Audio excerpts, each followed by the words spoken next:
Hey, good afternoon, everybody. Tom Stewart here. I'm with Liz Trotter and our very special guest today, Debbie Sardone. This is Smart Business Moves.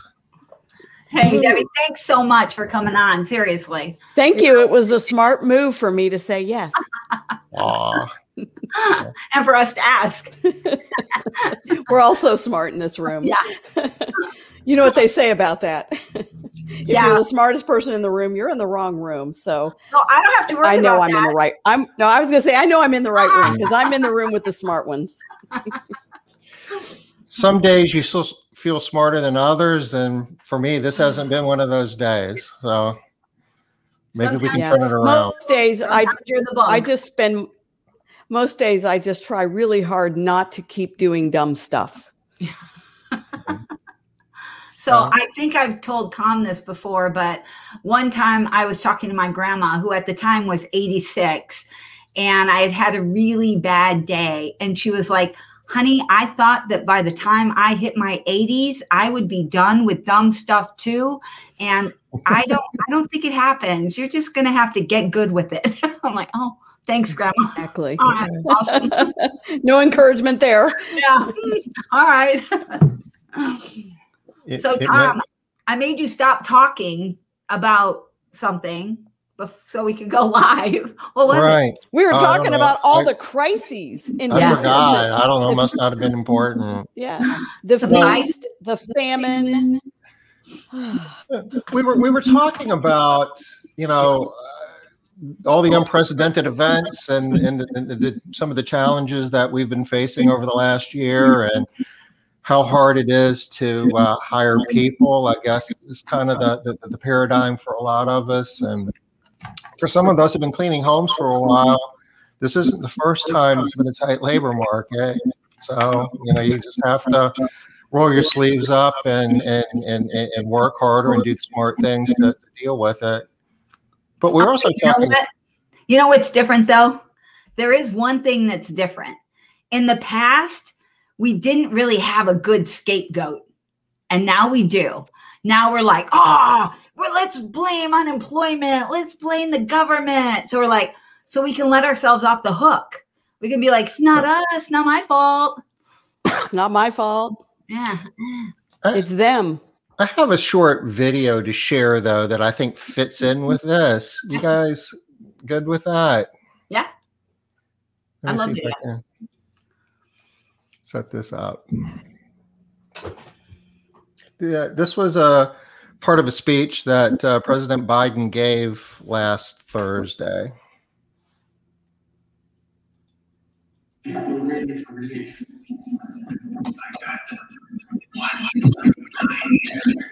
Relief so far. They're going to be getting checks in the mail that are consequential this week for childcare. And I'm not being critical, y'all. I really mean this. Legitimate questions are asked. Asking me, well, guess what? Employers can't find workers. I said, yeah, pay them more. This is employee bargaining. What's happening?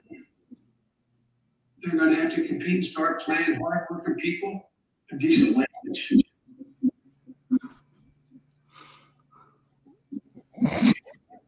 Great point. Pay them more. Okay. Great point. It's what we've been screaming for the last 20 years. If it's called supply and demand, you raise your customer prices and you pay your workers more, and you keep doing that till your business works. But the president wasn't screaming; he was whispering. Whispering. Yeah, he should have screamed it. I've been screaming it. I know you two have been screaming it. But you know what? I was listening harder because he was whispering. Mm-hmm. So maybe it's going to work, right? But, he's actually admitting something that we've been talking about for a while. It's brilliant. Give businesses a ton of money with PPP and idle loans and all of that, and then pay people not to work. So then we've got money to pay them more to entice them to work. And when you're done, everybody's wages are higher. Yeah. Yep. Exactly. I've always said the government doesn't set minimum wage. And if you think they do, you're in trouble. The market tells you what minimum wage is.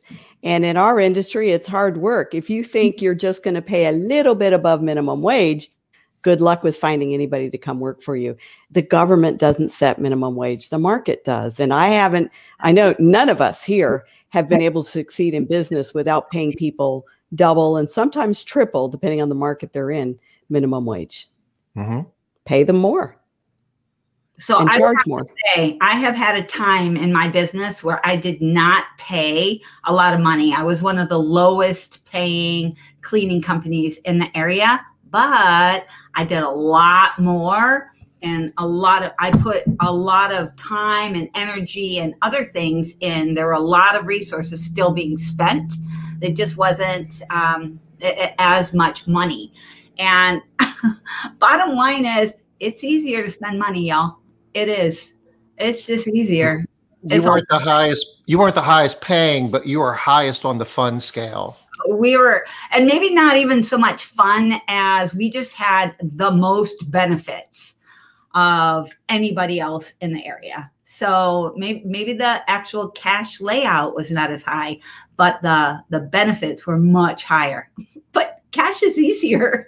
Cash is king. Cash is what motivates people. Mm-hmm. People do like cash. Yeah. Yeah. I like me some cold hard cash. I got myself a cup full of fake $100 bills right here. All right. What if? And it's a funny thing about cash. There is rarely a time or a person that says, you know what, I've got enough cash now. That's not something that the people that come to work for us are. I've never heard it from anybody like, yeah, you know what, I don't really need to make any more money. I'm good. No, that doesn't happen. Our new COO,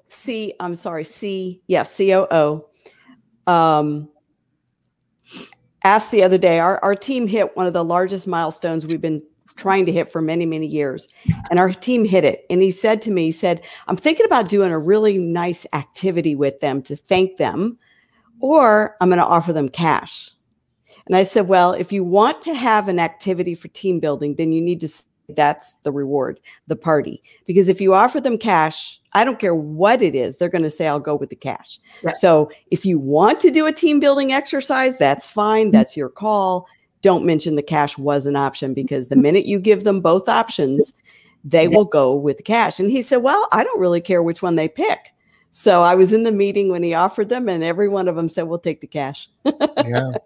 Everybody always picks cash, but you do have to remember that, you know, if you listen to any of the experts, even though we think we want the cash, later, we remember the experience. So, right. And I'm a believer, don't do either or. I told him we need to plan an office team building event, like one of those axe throwing things around our goals and hitting the goal. And it's like, we need to do that anyway, not instead of, but they're going for the cash. Yeah, because 5 years from now, they'll be talking about the axe throwing, where 3 weeks from now, they'll forget about the cash. Cash will already be spent on their light bill. Yeah, exactly. Yeah, but Debbie, you've always been really good at doing both. And so I'm not going to say always. We've gotten better, and we've had our highs and lows of where we really nail it and then we slack off. But we have a decent system in place to try to continually give them that team culture, the team building experiences, but also make sure they got good, cold, hard cash in their hand at our meetings, right? Perfect attendance is cash. Well, and we have talked a lot about Maslow's hierarchy of needs. And until you meet that lower level and make sure that people have enough money. Yeah.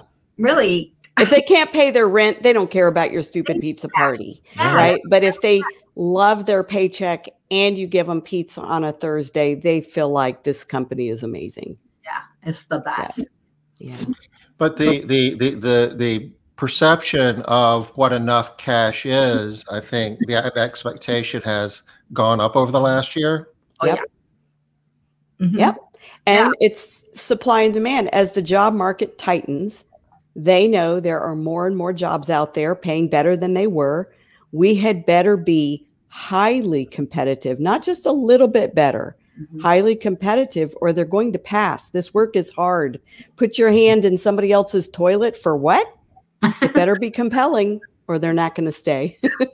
And so many people right now are looking for employees and pushing so much harder that everybody is willing to pay more. Yep. There is so much more competition for the employees right now. So you got to be on it.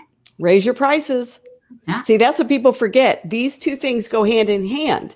So the owner panics. They're like, oh no, I got to pay more. I'm barely making a profit as it is. I don't pay myself anything. It's like, no, it takes both.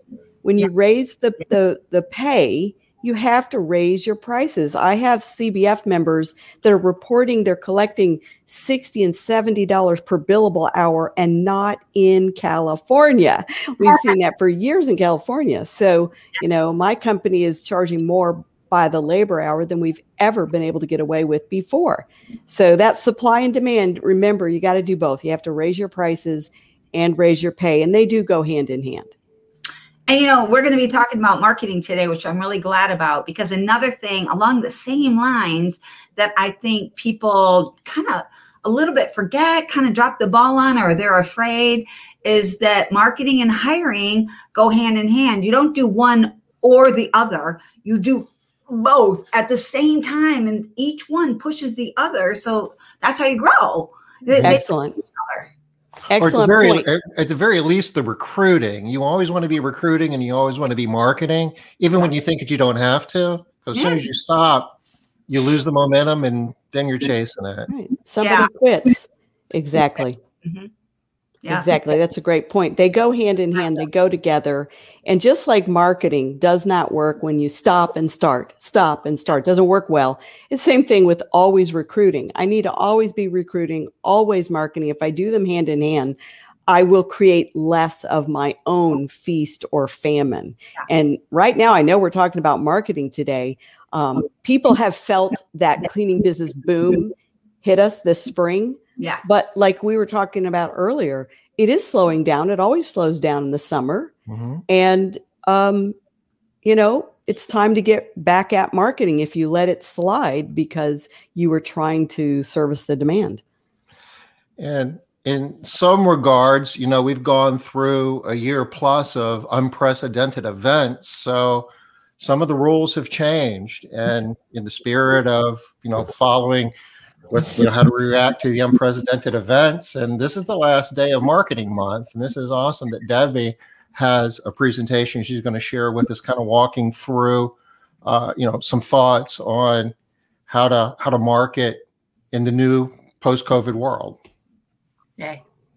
I am so grateful you both asked me to participate today because, I love marketing. I love helping businesses grow. And there are new rules of marketing. And if we don't acknowledge that and we go back to our same old ways, we're going to miss out on the opportunity to scoop up the additional business that might go to your competitors or will go to no one. And so, yes, our company and most companies around the country have reported this cleaning business economic boom, but we are coming off of a pandemic, right? All the restaurants are booming because all that pent up business is now kind of coming out. A lot of the Airbnbs are booming. The vacations are booming because people are finally able to do something they've been holding off on. So some of this cleaning business economic boom is probably that pent up demand that people waited months or a whole year to have their house cleaned, and now we're seeing a flood of it. And like we were talking earlier about how we've all been in business so long, we've seen the crises, we've seen the extreme highs and lows, the economic downturns, the stock market crashes. I mean, we've seen it all, right? The 9/11, the unbelievable economy that we've all been through. And here's what I've learned, and I know you guys have learned the same thing. Our biggest breakthroughs come from the greatest challenges. Oh, yeah. My biggest breakthroughs came during my greatest challenges. They almost never came through my easy times when I was coasting and floating. Our greatest obstacles are also our greatest opportunity. And I see coming off the pandemic where many business owners were closed, They were shut down. I know my own business didn't close, but we lost 38% of our revenue over a 2-month period. We went backwards after hitting goals in 2019. At the end of 2019, we had never hit before. And I know so many people suffered, but coming off of that, we've also experienced our greatest levels of growth I have ever seen in this industry. This is not the time to give up. This is the time to scoop up, right? This is time to make bank. Consumers have a ton of money in terms of just the amount of money that's in people's bank accounts right now because of, all the checks and benefits. And, you heard the president whispering about more money's floating out there. And that entices some people to stay out of the workforce, but there's a lot of people in the workforce and they're taking that extra money and just like putting it in their pocket, putting it in their bank. They can't find things to spend it on because they can't get containers over here. There's shortages of a lot of stuff that people really want to buy. Yeah. People stopped buying cars. People stopped spending $10,000 on a family vacation to Disney World or a cruise, right? All that money is still in their bank account. Most people worked through the pandemic. So, this is our greatest opportunity. It was our greatest challenge, definitely the biggest challenge of my career. Out of all the things I've been through, this was the greatest challenge. Yes, there were times I think many of us wondered, oh my goodness, am I going to lose my business? Is it going to keep going down? How long is this going to last? Luckily in Texas, it kind of opened up relatively quickly and we were able to pivot. But, what goes up must come down, right? So as we've been experiencing this big, gigantic surge, some are already seeing things slow down. So the new rules of marketing really do apply in a post-pandemic world. And I think it'll be a long time, if ever, that we just go back to the way things were in exact way. So I wrote down 4 things that I wanted to share with you that I've observed and that we've been teaching. I'm sure there are other things, but 4 things that really stood out to me around the new rules of marketing. You want to jump into your deck? First, oh yes. If you have it, you can pull it up. And rule number 1. It. Yep. Are you sharing it? Okay, messaging. The message has shifted.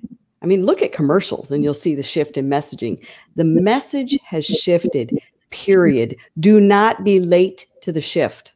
I know years ago, I was late to the shift on many changes that took place after 9/11. It took me years to shift because I kept thinking the old way would return, or I just didn't know to shift.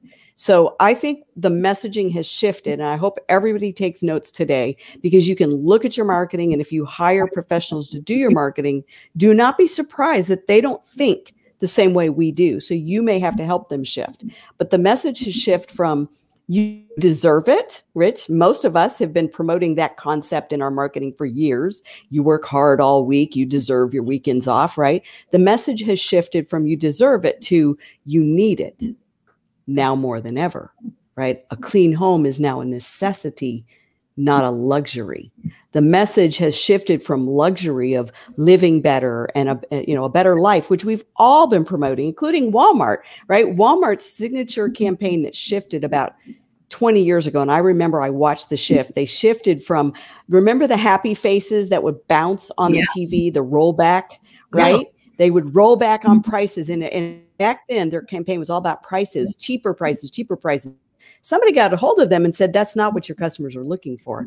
Your customers want to live better, right? And Walmart pivoted their messaging and became, if you shop at Walmart, you can live better, right? Because you can afford to live better. You can afford to drive a nicer car or wear nicer clothes or go on vacation. So the same thing is, I believe it has shifted away from just the luxury message of living better and having it all to living safer and being safe. That is the core message throughout all marketing that you see. And it doesn't matter if it's selling lollipops or tennis shoes, right? They're talking about being safe, right?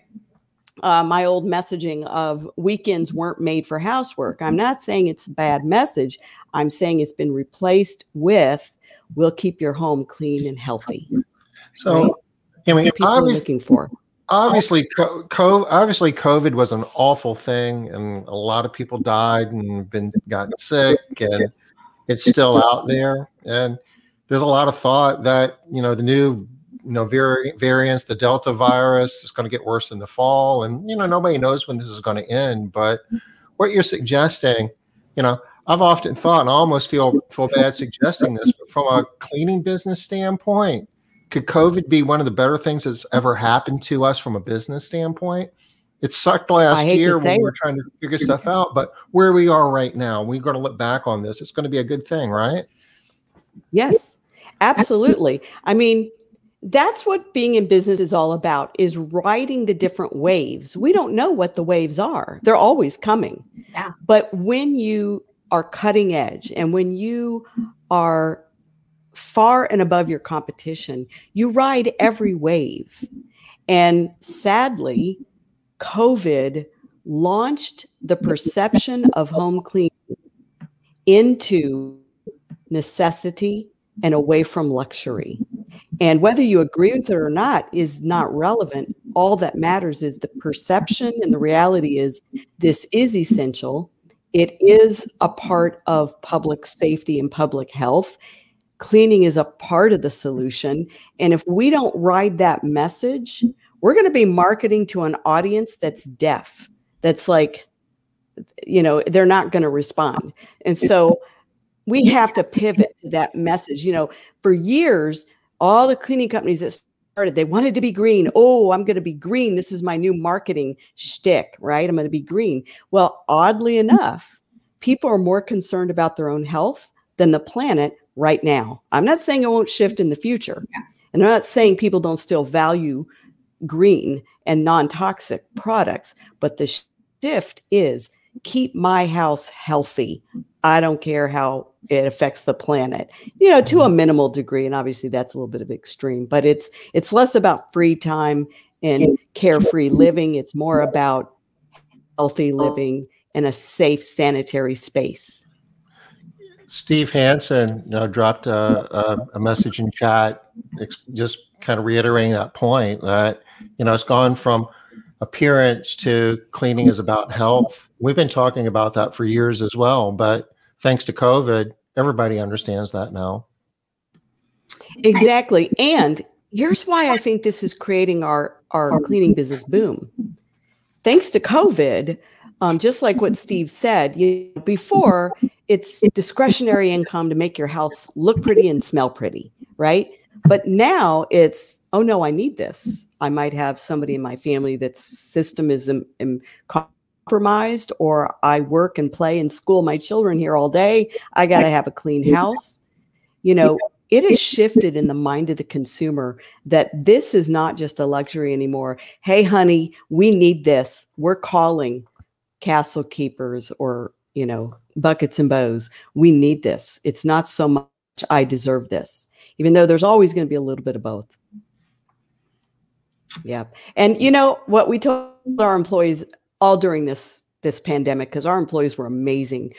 They were courageous. They showed up. And of course, we pivoted like buffaloes, like many of you did, with getting all the PPE and the gloves and the sanitizing products. And, we were lucky. We already had the solo model. So we had the built-in social distancing, which we leveraged against our competitors. I mean, it was like the perfect storm for my model.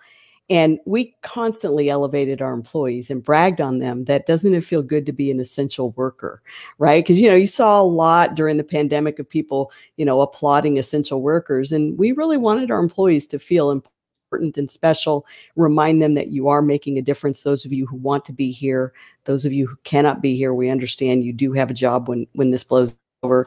But, we bought all of them shirts that said, yep, I'm essential. And they loved them and they wore them to work. And, it just, the whole thing shifted around cleaning. And I think more people will use a cleaning service and more people will use a professional cleaning service and will maybe think twice about the underground cleaners for half the price, simply because they value the healthy aspect and the safety aspect of cleaning more than just make my pillows pretty, vacuum my floors with lines, and make my house smell clean. It's gone beyond that now. And there's one more point that we keep kind of skirting around is that, you know, we're talking about our individual businesses and how this is great for us, et cetera. But this goes way beyond that. This is an industry-wide phenomenon for us now. Yeah, it's an unprecedented event, but it's going to turn into a lot more than just an event. This is changing our entire industry, and what we'll be doing is going to be different in 5 years from right now. We don't even really know exactly where it's going, as much as we might think we do. Well, crises makes you better, or it makes you worse and you give up and you quit. But for those that stick it out during the tough times, it makes you better. So now people are valuing certifications. They are valuing joining ISSA and getting certified with HCT and learning the proper way to use disinfectants instead of not caring. You know, so it's really up-leveled all of us as a professional industry. And it also creates a bigger divide between the underground cleaner that's just winging it for half price and the highly professional, highly trained service that charges double, but it's worth it. It is creating a bigger divide in terms of the perception of why there is such a difference in price. Yeah. Which is all good for us. And we don't have to fight as hard. We don't have to justify our prices nearly as much. That it's already, people already know why the prices are more. It's like, oh, well, this is a professional company.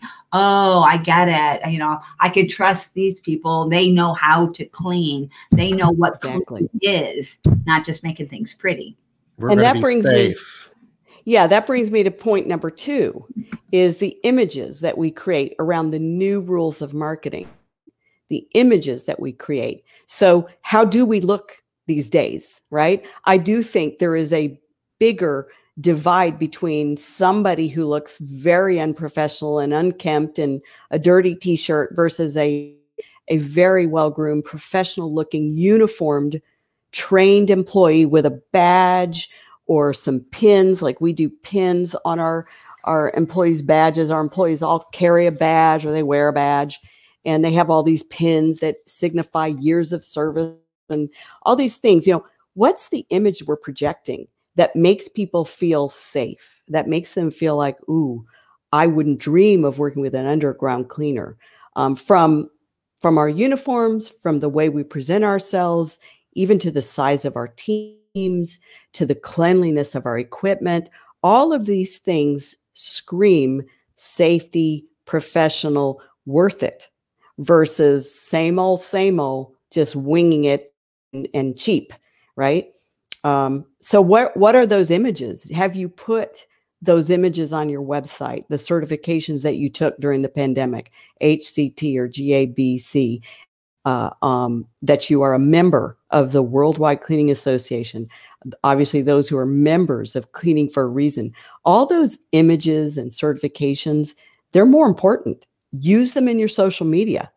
Put them out there. Make sure it's in your emails, it's on your website, it's on your Facebook page, and make sure customers are seeing it, not just hearing it, not just feeling it. They're seeing the images of the new rules of marketing.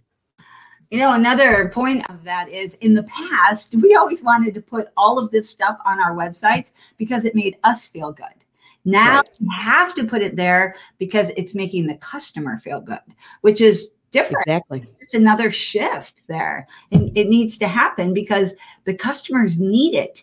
I like that you keep going back to the word need, Debbie. In the past, it was always, you know, they wanted cleaning. It was a luxury. It was something they hoped for, wanted. But now you deserve it. Yes, all of the sweet, soft things. But now people feel like, yeah, I need this. And if I can't pay someone else to do it, I have to find a way to do it myself. So I really need it. I have to put this in my budget. Yeah, it has. And I have to hire a professional service. Right. I need them to be pros, not somebody who doesn't know what they're doing, who isn't careful and might bring germs into my home instead of take germs out. So all these perceptions are absolutely vital. And if we don't pivot with them, one of the things I said last year when the whole pandemic broke out the very last day of my conference here in Dallas. We were the last live event at this particular hotel that canceled for a year.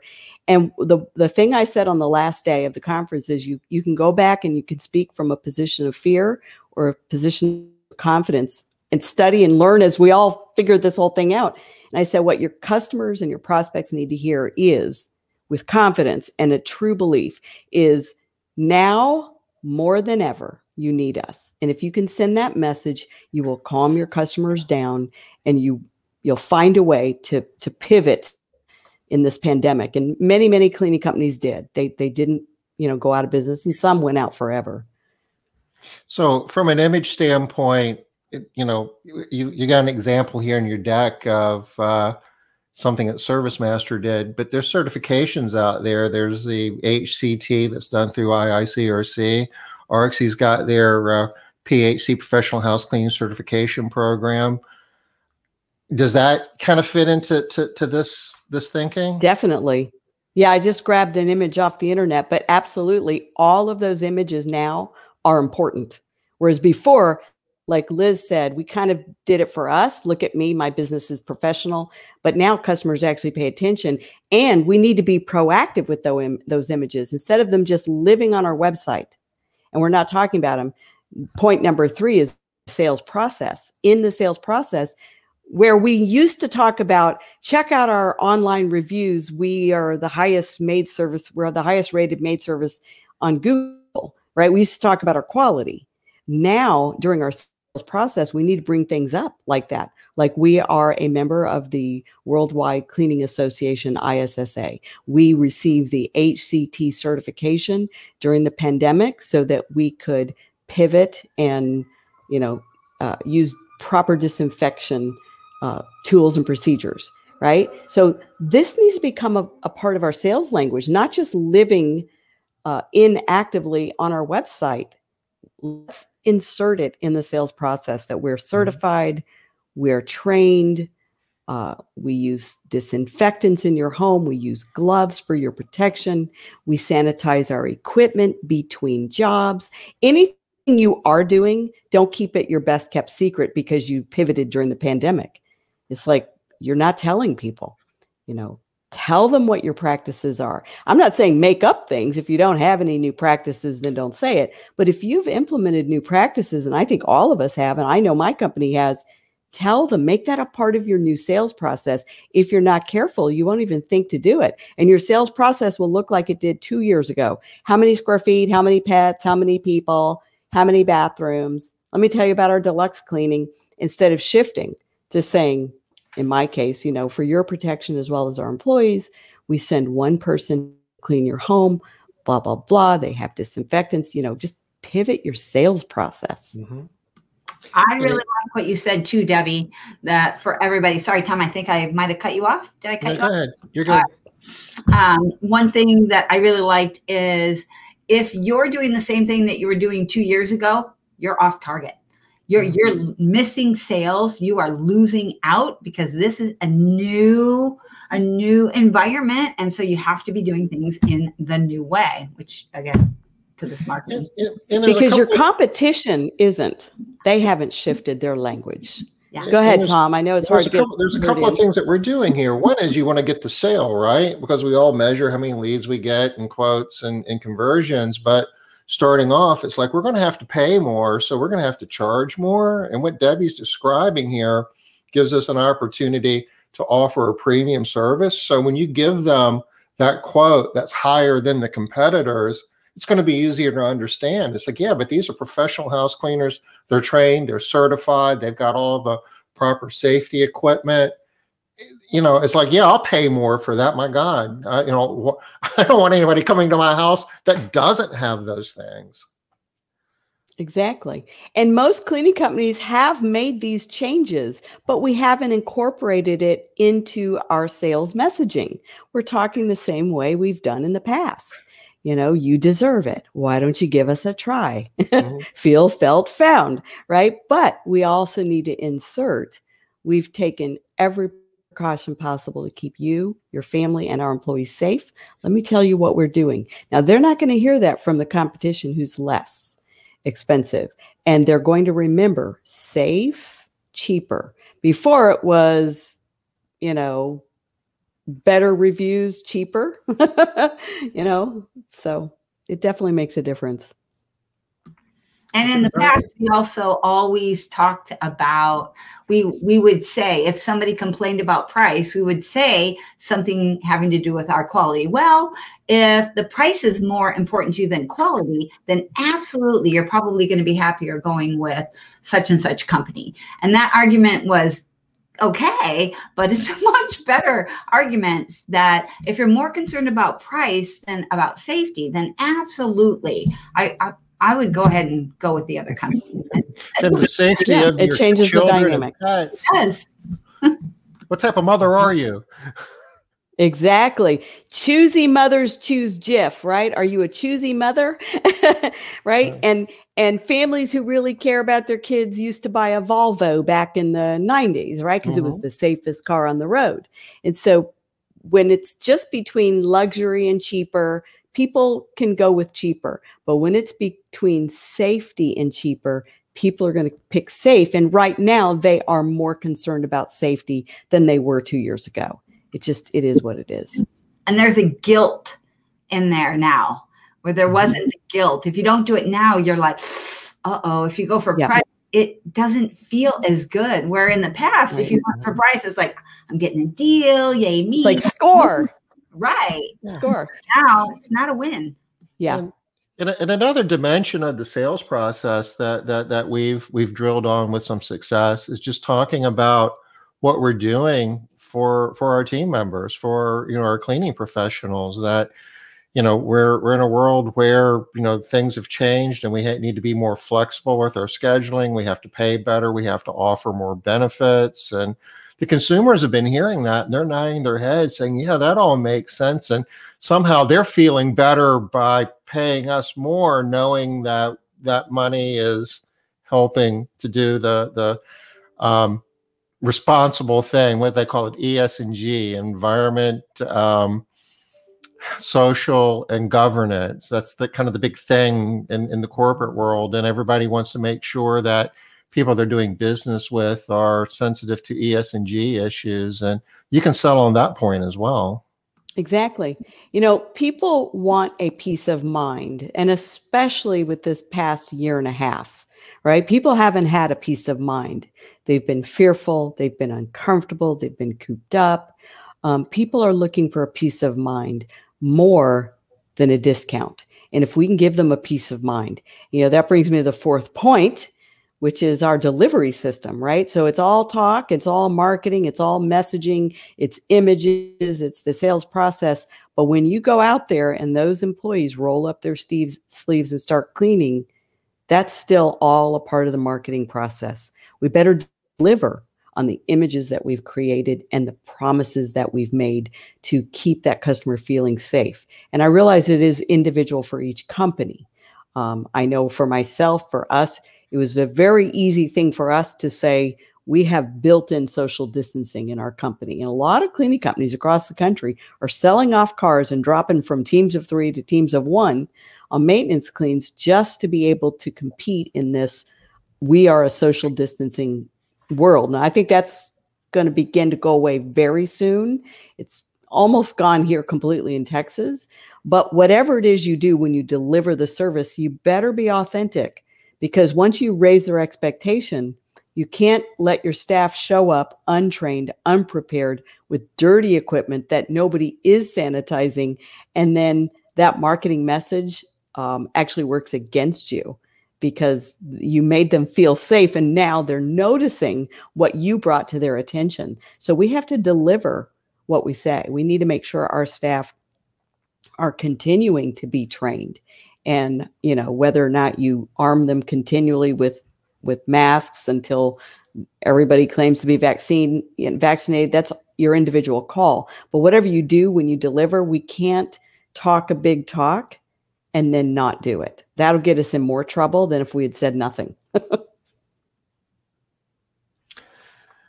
That's true. I mean, that's like one of the dimensions of quality, you know, setting expectations. And the last thing you want to do is set an expectation and not needed.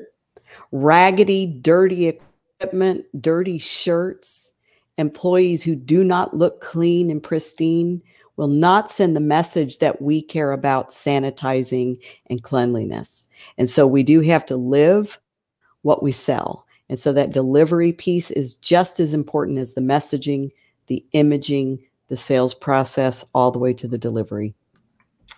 And I speak a lot to language, how important language is.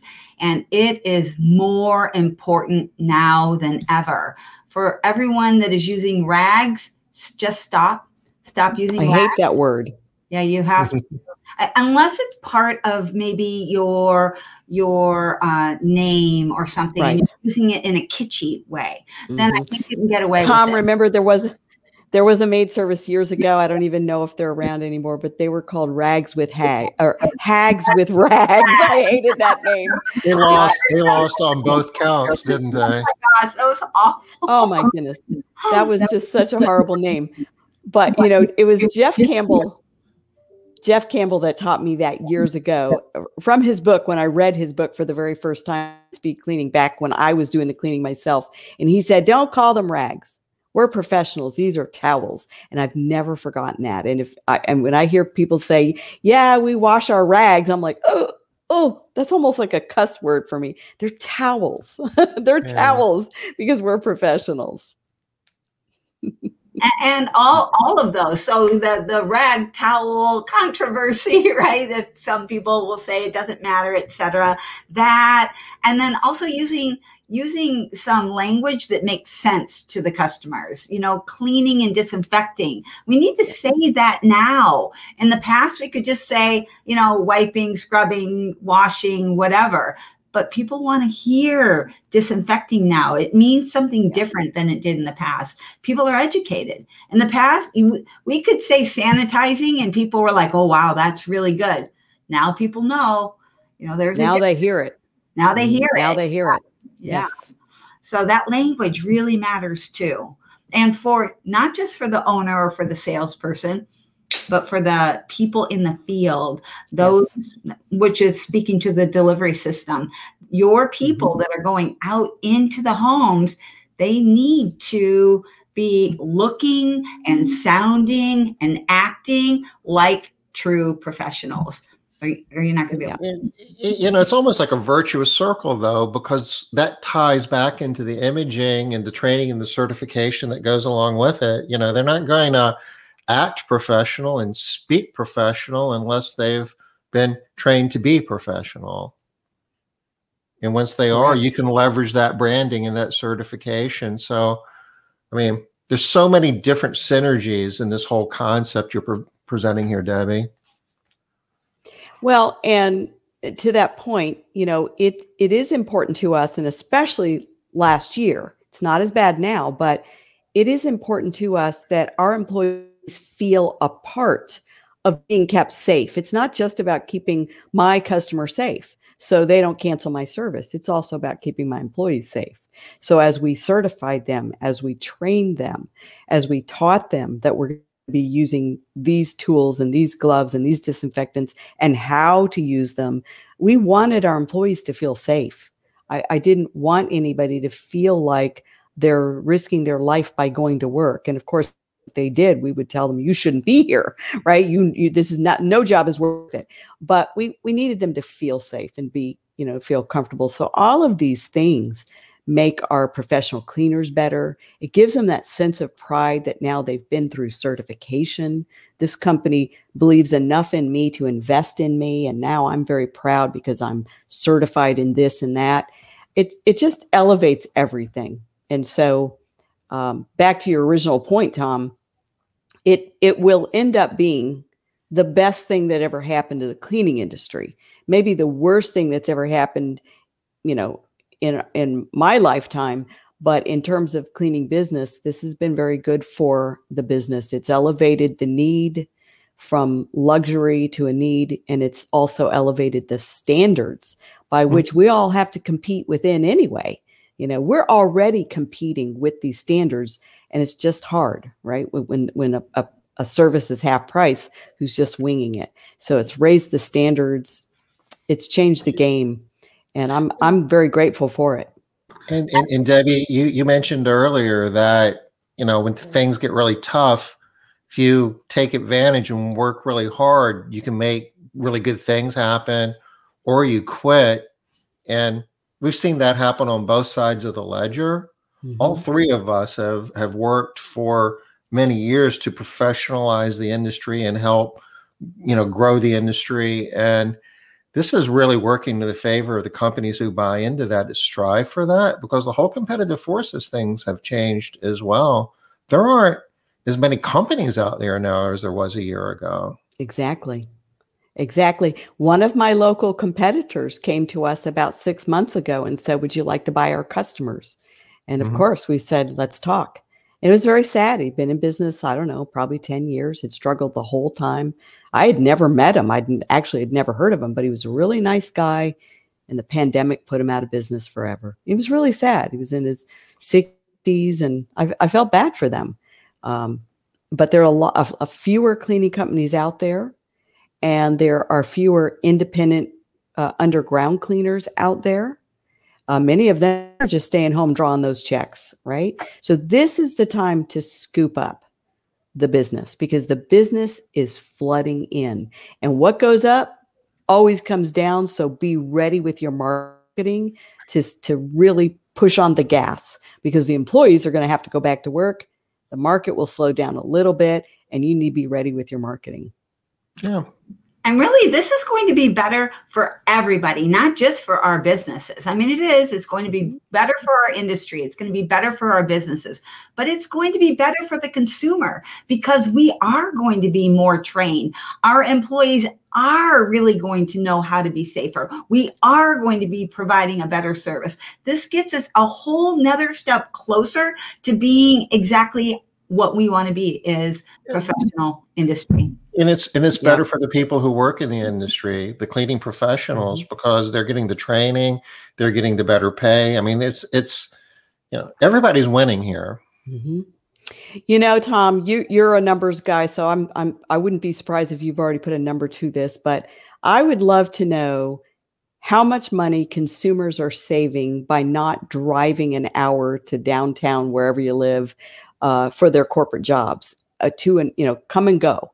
Right. So many people now are working from home and may never go back. Many corporate offices, when the employees go back, they're only going back 2 or 3 days a week. I have a very dear friend who has worked in Dallas for years, fought that traffic both ways for years, spent all that money on the car repairs and the car gas. And now she works from home a certain percentage of the time. And then others are going to stay home permanently because they've negotiated it. It's like, hey, look, we proved to you we could get the job done from home. How much money has consumers saved that they used to just waste driving to work, and the extra time with the babysitter or the daycare that they don't spend now because they're not 2 hours on the road? That money is going somewhere. And if you're going to spend all your time working from home, living there, playing there, and sometimes schooling there, those people don't want to clean as well. So they're going to take some of that money, because now that's just new money in their bank, and put that towards cleaning. We need to scoop that up, and we need to even message that out. Yeah, there's a lot of money tied up in just going to work, buying the right clothing, and if you got daycare. I was reading something that the doggy daycares have really taken a hit over the last year because people are working from home and they can keep their dog at home. They're walking their own thing. There's some people who the wardrobes, the jewelry. I can't tell you how much money I've saved not buying clothes from Nordstrom's and jewelry from Kendra Scott, because I sit around in a t-shirt all day. And they do too. That's extra income, discretionary income to spend on something you don't want to do anyway, which is clean your bathtub. So now, Debbie, I think that most of us are still spending the same amount of money from our waist up. Oh yeah, I got the makeup going, I got the earrings on, but down below it's sweatpants.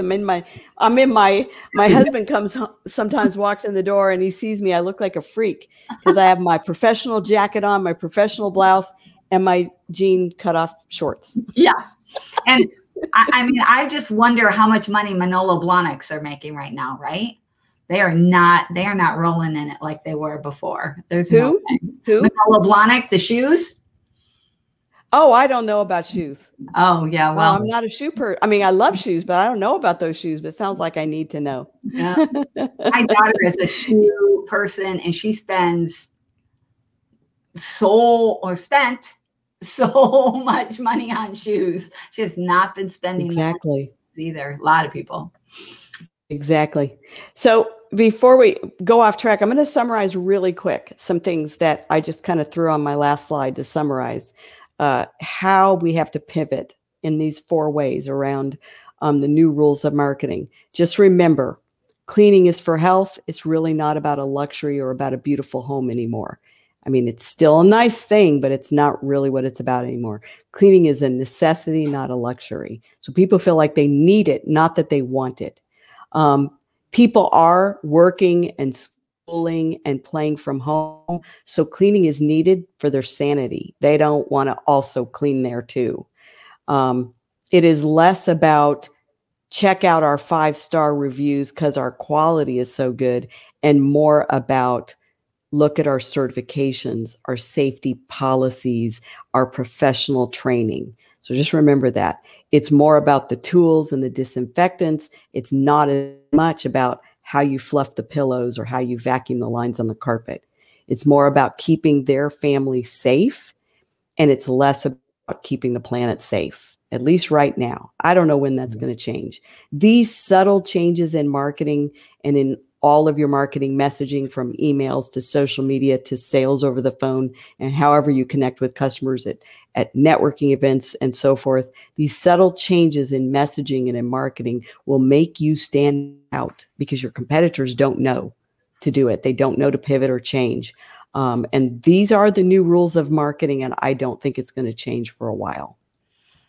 And if you step back and start thinking about all the different places that you can apply that, I'm thinking about, your Facebook page and your Google My Business listing, and, certainly your website and training your sales team. You could go on and on and on. It'd probably be a really worthwhile thing just to kind of step back and make a long list of all of the marketing channels that you have that you don't even think about that you could go back and update. Mm-hmm.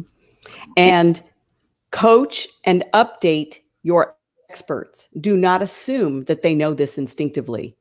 Back early on during the pandemic, I saw some marketing messaging from one of our paid professionals. I was like, whoa, no, you need to pivot that message. It was about luxury and you deserve it. I'm like, that's not what people are feeling right now. So don't even assume the people you've hired to do this for you professionally will know to pivot. You need to coach them and maybe share this video with them and give them these tools and suggestions. They may not do it on their own. Mm-hmm. And I want people to not underestimate the value of those 5-star reviews, because they are important too. But it would be really good to push on the 5-star reviews, talking about your safety and certification and training, and, remind people when they're giving you reviews that that's what you're looking for. Because if people are looking at your they are going to look at your reviews. That hasn't changed, y'all. People are still going to look at your reviews. But what do they say now? We need them to be talking about safety and That's an excellent point. And for those who are a part of Cleaning for a Reason, don't be shy about asking your cancer patients that you've just served with a free cleaning to go out on Google and post a review about how it made them feel to have a safe and clean home. And you can coach them just by using those words, and they will put into words how it made them feel after coming home from chemo, to know their house was sanitized. And so don't be shy about asking people to mention how the safety and the cleanliness of their home is affecting them right now. Yeah. And for those of us who just do leave behinds for their clients, explaining how the review process works, giving them a couple of hints in terms of, the talking points of health and safety and certifications would be something worth considering as well. And let's not forget, I know a lot of people won't like this idea, but in this new environment also, our customers want us, especially where I live in the Pacific Northwest, they want to know that my employees are being treated well. I'm sure that you guys are the same as I am. When everything shut down and our employees did not have as much work, how many of your customers were funneling money in, sending money anyway? Charge me for 6 months. I don't care. I'm not being clean, because they wanted the employees taken care of. So exactly. If you've got some reviews, some 5-star reviews out there that are about how the employees are being taken care of, that's going to work in everybody's favor as well. Mm-hmm. Exactly. Cares about that. Mm-hmm. It's a great point. It's a great point. Well, we are approaching the top of the hour here. Debbie, is there anything in particular that you would like to share with our audience? You mentioned cleaning for a reason. You got any other things going on that our audience would like to know about? We always have things going on. For those who have been thinking about, especially in this post-pandemic environment we're in, for those who have been thinking, why didn't I get serious about being strategic with my business? I've been winging it. I'm suffering the pains of not really having a system. I'm still doing the cleaning, or I'm just helping all these people. I'm trying to manage clean. And for those who are really ready to take their business to a whole new level, Cleaning Business Fundamentals is the program I've been referencing. So they can go to cleaningbusinessfundamentals.com and apply for a strategy session to learn more about the program, the cost, the year-long mentorship, and how it all works.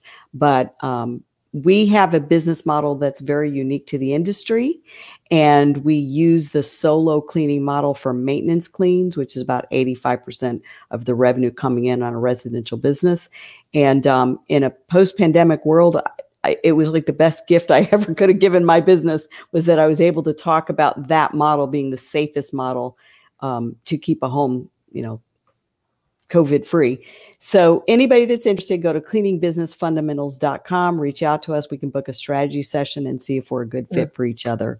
Always love that. And then one more plug for Cleaning for a Reason. We are in the midst of a fundraiser for Cleaning for a Reason. And I love anybody's help that would like to donate. Oh, thank you for pulling that up, Tom. Anybody that would love to donate to Cleaning for a Reason. We are already 20% of our goal for the year as an industry. And we're looking for donations to help Cleaning for a Reason. So you can go to, trying to remember what it was. I think it's DebbieSardone.com/charity. That's where you can go. DebbieSardone.com/charity. If you'd like to make a one-time donation, go find group number 11. That's my group. And since I'm competitive, if either of you ever want to donate, go find group 11. It's DebbieSardone.com/charity. Click on group 11, and that's my group. You can make a donation, small, big, it doesn't matter. We need your help. It's 100% tax deductible, nonprofit, for cleaning homes for families battling cancer. I'm efforting to find that. Okay. Yeah, it's DebbieSardone.com/charity. And that's where, if you just scroll down to group 11, we don't have pictures there on purpose. You scroll down. You got to pick group 11, because I have to win this contest. Group 11. I'm in, Debbie. Group 11's the winner. Okay, so all right. Hey, I'd like to recruit some helpers into my group. So, Liz, I'm sure you never have a dull moment in your life. If you ever get even remotely bored and want to help me, I'd recruit you into my group. Okay. I'm so you bored. too, Tom. Nothing going on right now. Yeah, I know you. I know you're not busy, right? Who are in the other 10 groups? Most of our coaches, the CBF certified coaches. So when you click on the groups, you'll see their name. So we've got 7 certified coaches. You guys know Derek Christian. He's now a certified CBF coach. He's one of our group leaders. And then we have a couple of other captains from our advanced pro group. And so we have 10 groups plus mine. All of them have committed to raising $10,000 each of the 10 groups. And so our goal is to raise $100,000 for Cleaning for a Reason. Many of you heard Cleaning for a Reason was really struggling, and we have to get our nonprofit viable.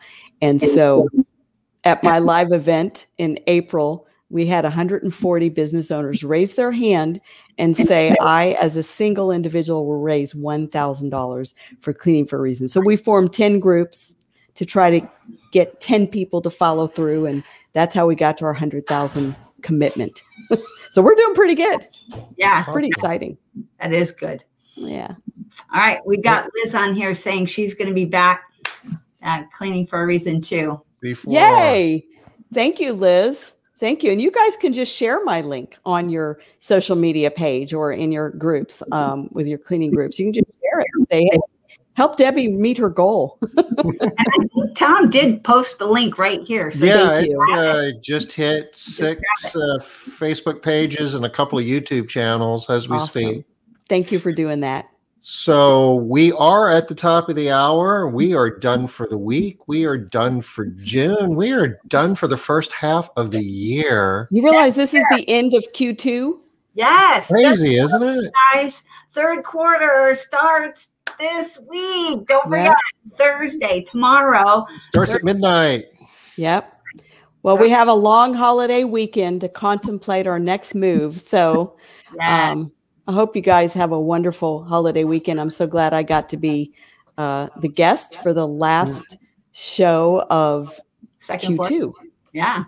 Debbie, as always, you're awesome. This was good. Much appreciate your help today. Yeah. Thank you. I love doing it. Good to see everybody. Talk to you later. Thanks, everybody. We'll be back Monday, 5 o'clock Eastern. Bye-bye. Bye.